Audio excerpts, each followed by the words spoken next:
நீர், நிலம், நெருப்பு, வாயு, ஆகாயம். இதுதான் நம்ம பார்த்தது ஜென்ரலாக பூமின்னு நம்ம நினைக்கிறோம். சரிங்களா? அதுதான் இங்கே இருக்குது. இதுக்கு அப்பாற்பட்டு வேறு ஒரு கிரகத்தில் யார் எப்படி இருப்பாங்கன்றது நமக்கு தெரியாது. ஆனால் நீங்கள் பாருங்களேன், அந்த காலத்தில் இருந்து பழைய சித்தாந்தம், ஏன் இந்த எகிப்து கல்ச்சரில் இருந்து கூட நீங்கள் பார்த்தீங்கன்னாக்கா சில பறக்கும் தட்டு வடிவங்களையோ சில அஸ்ட்ரானாலஜிஸ்ட் இருக்கிற மாதிரி சில வடிவங்களே அவங்க வரைஞ்சிருக்காங்க. அப்போ அவங்களுக்கு எப்படி தெரிஞ்சிருக்கும்? மேக்னெட்னு ஒன்று இருக்குது இல்லைங்களா?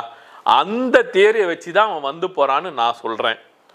இது மறுக்க முடியாத உண்மையா இல்லையா நீங்கள் பாருங்கள். ஏன்னா அவன் இருக்கிறது வந்து அந்த சூரியனில் இருந்து வருகின்ற அந்த மேக்னெட்டிக் பவர், பூமிக்குன்னு ஒரு ஈர்ப்பு சக்தி இருக்குல்ல, அந்த ஈர்ப்பு சக்தியை அவன் தெரிஞ்சு வச்சுக்கிட்டு அதுலேருந்து தான் போகிறான். அதனால் அவனுக்கு எனர்ஜியே தேவையில்லை, பெட்ரோலே தேவையில்லை, அவனுக்கு எனர்ஜியே தேவையில்லை. அந்த மேக்னெட்டிக் பவரை சோர்ஸ் பண்ணி அதில் இருந்து போகிறான் அவன். அதனால நீங்கள் எப்போவுமே அந்த பறக்கும் தட்டை பார்த்தீங்கன்னாக்கா ஜிக்ஸாக்காக போயிட்டு வருது அப்படின்னு சொல்லுங்க. ஜிக்ஸாக்காக எப்படி போகும்? நார்த் போல் சவுத் போல் ஒரு மேக்னெட் வச்சிங்கன்னா ஜிக்ஸாக் போகும்.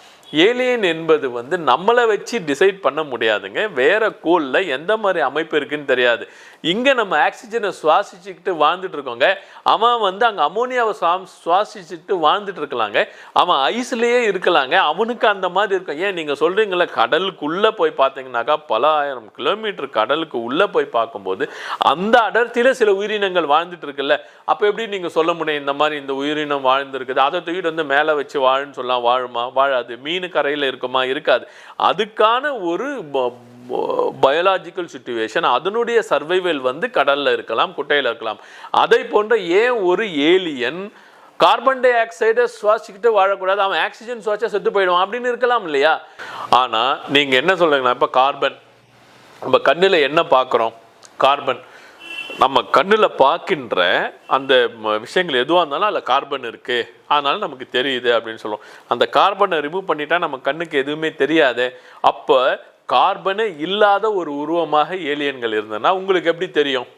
நம்ம என்ன பார்க்குறோம்? நகம், சதை, ரத்தம், நகம், முடி, இந்த மாதிரி இருக்கிறது தான் ஒரு மனிதன் அப்படின்னு பார்க்குறோம். உங்களுடைய ரத்தம் சிவப்பாக இருக்கின்றது, அவங்க ரத்தம் மஞ்சளாக இருக்கலாம், அவங்க ரத்தம் பச்சையாக இருக்கலாம். உங்களுக்கு எப்படி தெரியும்? நீங்கள் இல்லாத ஒன்று எப்படி இல்லவே இல்லைன்னு சொல்ல முடியல. அவனுடைய ஃபியூல், அவனுடைய எரிபொருள் வேற. ஏலியனுக்கான தியரி, அவங்களுடைய டிரான்ஸ்போர்ட்டேஷன், அவங்களுடைய சயின்ஸ் வேற மாதிரி இருக்கலாம். இல்லைன்னு நீங்கள் மறுக்க முடியாது. வந்து போகிறது உண்மை. அதிலிருந்து வந்து இறங்கி சில ஆராய்ச்சிகள்லாம் பண்ணினாங்க அப்படின்றது இது வரைக்கும் அமெரிக்காவில் நடந்த மாதிரி தான் ஏரியா 51 இந்த இடத்துலலாம் சொல்லிட்டு இருந்தாங்க. ஆனால் இப்போ வந்து இந்த ரிப்போர்ட்டை பார்க்கும்போது இந்தியாவில் நடந்திருக்கு. அவ்வளோ ஏங்க இங்கே ஓஎம்ஆர்லேயே நடந்த விஷயங்கள்லாம் அதை நோட் பண்ணியிருக்கு.